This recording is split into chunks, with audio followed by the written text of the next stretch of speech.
Hello everyone and welcome to the channel. Today we are talking about a topic that has once again brought Cuba and the United States into the global spotlight. A new US State Department report has sparked a major political debate by describing Cuba as one of America's biggest national security threats. The report claims that for decades Cuba has supported revolutionary movement, built its intelligence network and continues to influence left-wing activism around the world, including inside the United States. But how much of this is based on historical fact and how much is political interpretation? Let's break it down. What does the report say? The report argues that since the 1959 Cuban Revolution, Cuba has supported guerrilla group, revolutionary organization, and intelligence operation across Latin America and beyond.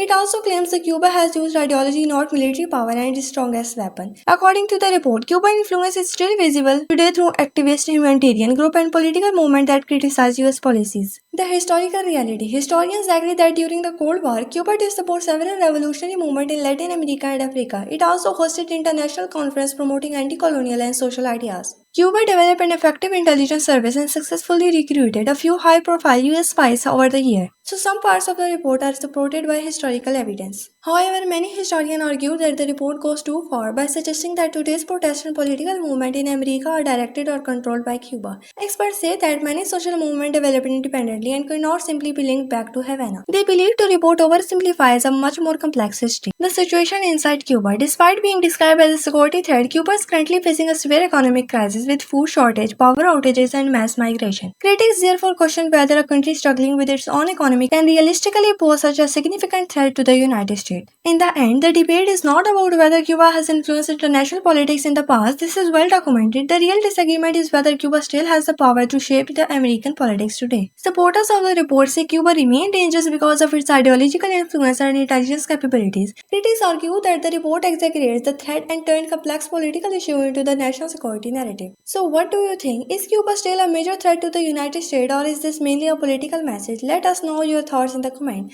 Thanks for watching. If you enjoyed this video, don't forget to like, share and subscribe. See you in the next one.